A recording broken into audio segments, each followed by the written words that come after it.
Hey guys, welcome back. Today I figured we would just go over the walk-in coop that we have been building / built. As with many things that we do, it's not completely done. But I figured it'd be better to just show you what we have and kind of what we are working towards instead of waiting until the next 5 years when it'll probably be done when we move out of this house, maybe. I don't know. That's usually how things go, right? No, I'm actually so grateful for this coop. It's been over 5 years of keeping chickens and a few different types of coops that we have liked and disliked in various different ways. So what I'm gonna do is I'm gonna show you kind of what we're working with, what we're doing. We're trying a few things that are a little unconventional and a little different from how we've done things in the past. So I think what I'm gonna do is, because it's too hard to do update videos for everything, I'm just gonna pin a comment below with updates. So if you have questions about whether something that we're doing is working long term, check the pinned comments. If it's working well, I probably just won't update anything, but if it's a problem, then I will let you guys know there. Okay, so first I'm gonna start with the outside of the coop, and obviously it's kind of like a small shed design, and that was very intentional. Having had coops that I couldn't walk into, once we put our chickens in a stall, they lived in kind of like a stall in a barn for a while, I decided there was no way I was ever going back to a smaller coop anymore unless we ever found ourselves in a situation where we only wanted maybe like 3 or 4 chickens. If you're gonna have a large flock of chickens, I think it's well worth, look, they're starting to come out. They're like, oh, hey guys. Yeah, we got our first snow today, so they're not big on this whole shebang, which I don't blame them. So for me, having a coop that I can walk into is really a game changer, absolutely necessary. We have very cold climate here in Wisconsin. It gets pretty cold, so I was a little bit concerned about them when they were living in the horse stall because I was a little bit worried that they wouldn't be able to trap enough heat with their bodies.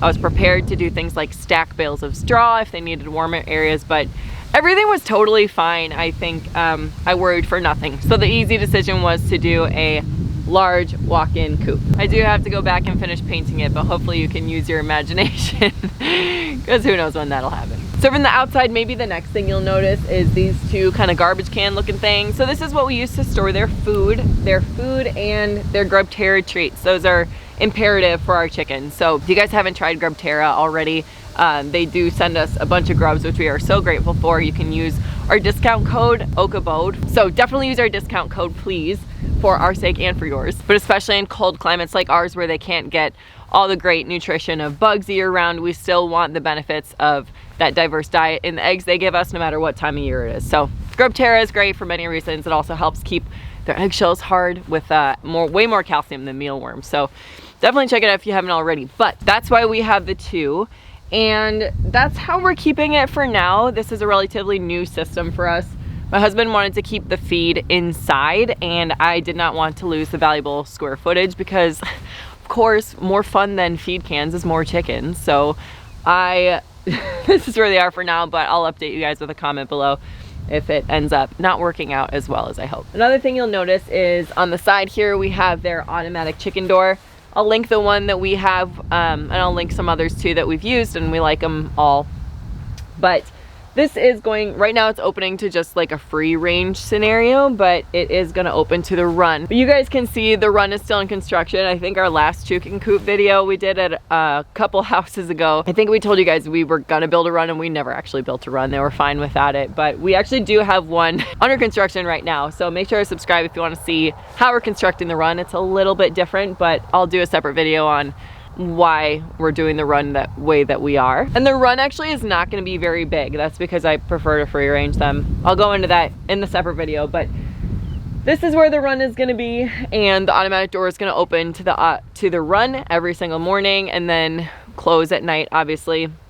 And then I still plan on free ranging them quite a bit. So I'll just go ahead and open and close the door to the run or to the coop for free ranging time, but the rest of the time they will be in the run is my plan right now. We've been pretty amazed though actually how we have hawks everywhere, and to our knowledge we haven't lost any of the chicks to hawks yet, so you know it helps to have all the cover that we have. I guess the other thing that's worth pointing out is the window, and we have a window in the front and then we have a window in the back, and that was very intentional. So what I wanted was something that might help warm things up during the winter, and also something that would help cool down during the summer. The reason we have one in the front and in the back is because I wanted during the summer to be able to get a cross breeze going, especially at night. It gets very hot, very humid where we are, and their roost is right about at the level of the windows. So I wanted there to be a nice breeze when the windows are open, and when the windows are shut, I wanted it to not have any draftiness. These are nice, they're not expensive windows, but they're not drafty at all. Then as far as the winter goes, we do have the sun that will be coming through the windows, and my hope is that it will create kind of a greenhouse effect, or if nothing else, when there's a bunch of snow on the ground and the chickens don't want to go outside, or maybe they just want to hang around the immediate area, those windows do allow some really nice sunspots on the ground, and they love to hang out in those sunspots. So I really do like having the windows in the coop. We almost didn't do it because it was an extra, you know, like $200 or so, but I think it was well worth it. The other thing worth noting that we did is we put it against a tree. During the summer, it has lots of leaves, and it helps keep the coop in the shade to keep it cool. And then during the winter, the tree drops all its leaves, and then the sun can get through the windows and help heat things up. So that was my theory anyway, and so far it seems to be working pretty well. I think that's good for the outside. Let's go take a look inside.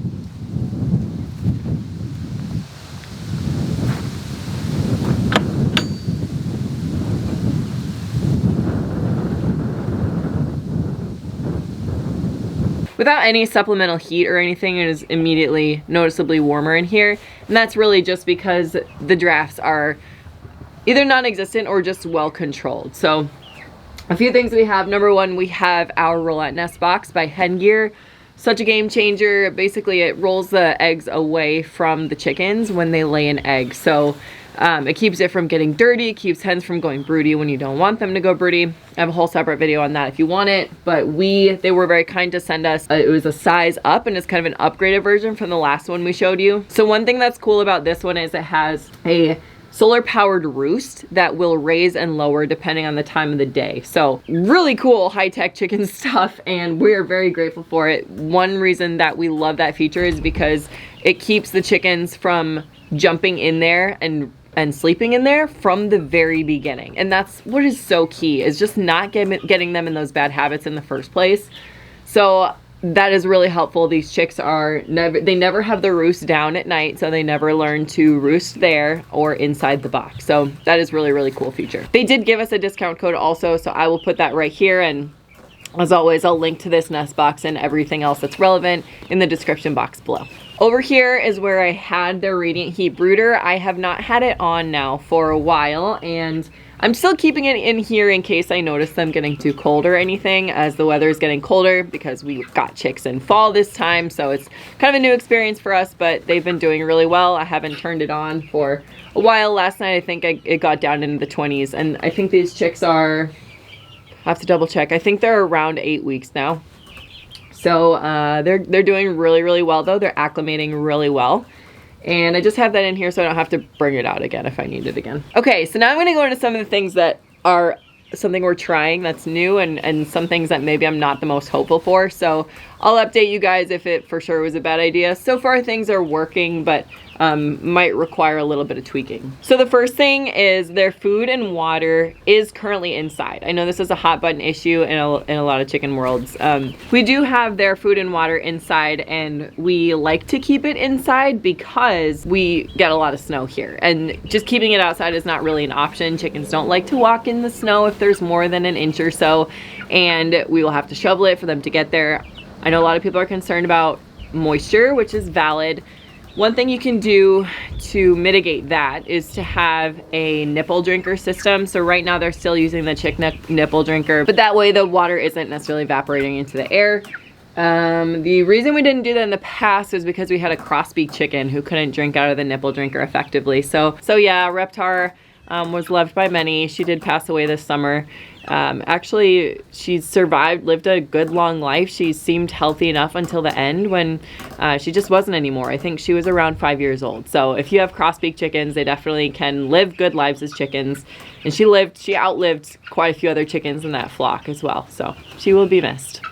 This is the feeder we got. I will link the feeder and waterer.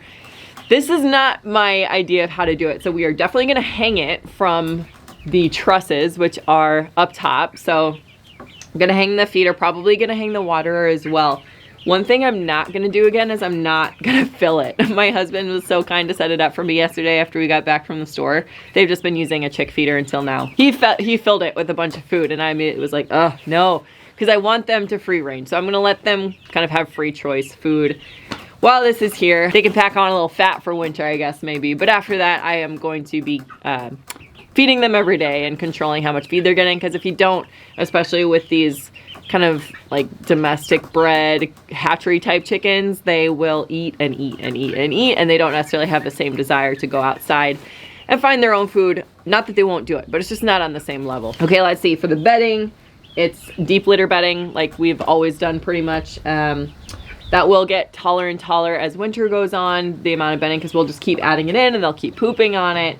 I did a whole separate video on deep litter. You can check that one out. I won't go to it too much here. Okay, the other thing that is a little bit questionable is the roost situation. So you can see right here, we're just trying to use up, we just built a house and we have a lot of leftover kind of construction materials and lumber, and a lot of it is pressure treated, which we can't use with our chickens because we don't want those chemicals in our eggs either. So we didn't necessarily have the pieces, like we didn't go out and buy pieces to make roosts how we would normally make them. My husband kind of set this all up, which actually it's like really sturdy, and it's he did a great job. I'm just not positive. Number one, I'm not positive on the height. These chicks have not yet figured out that they should roost up there.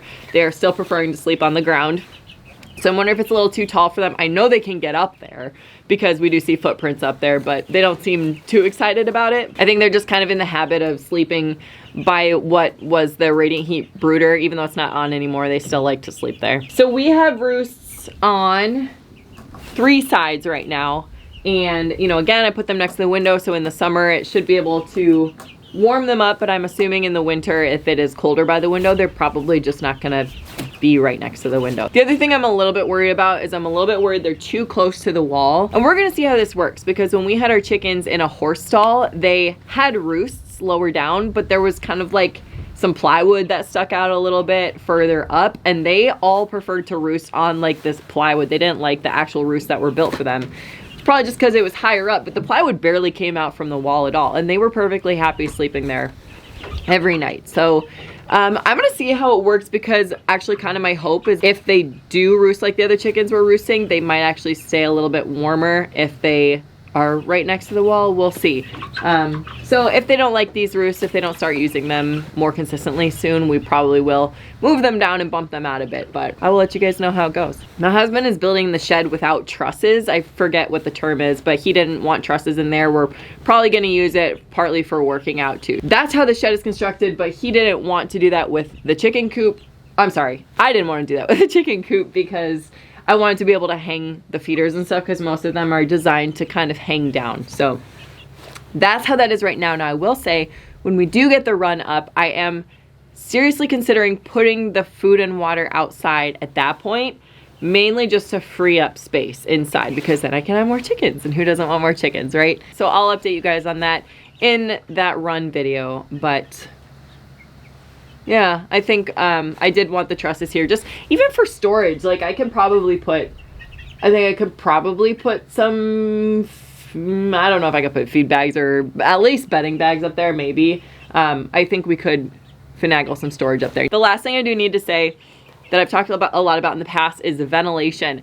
That's kind of the other experiment we're doing, is we have some ventilation, but we have more that we can cut out if we need to. So, you know, I just ended up watching a lot of videos of people who like insulated the heck out of their chicken coop, and it did end up being very moist inside, but also warmer. So I'm just hearing both sides, and we're prepared to add more ventilation if we need to, but we don't have as much as we had in the past. Another thing, I will update in a pinned comment if that comes back to bite us. Looking around here, I think everything is good. The only, yeah, as far as like drafts and things, obviously we just made sure if we do have more ventilation, it's all going to be up top. The kind of the mid to bottom, other than the windows when they're open, is just nice and toasty. So you know, maybe that's why the chickens are preferring to be on the ground right now. I don't know. we'll see how it goes. Thanks for watching today. I hope this was a little helpful if you're designing a chicken coop or if you're thinking about walk-in versus a smaller coop. Obviously the walk-in coop is gonna be more expensive. I can't remember off the top of my head how much we paid for this one. Honestly, part of me doesn't even wanna know. You know, I think the other benefit too is, say one day we decide we don't wanna have chickens, then like that's not gonna happen. But it could just be an actual shed too. So I feel like it was a little more of an investment and not so much like, you know, dumping $500–600 into something that is really only gonna be a chicken coop. Whoa, okay, it's getting a little bit windy. Knocking my camera over. I'm gonna take that as my cue to get going. So please leave a comment below with your thoughts. Please tell me about your chicken coops, your setup, what you like, what you dislike. So good for everybody to get various ideas. Otherwise, thanks for watching and we'll see you next time.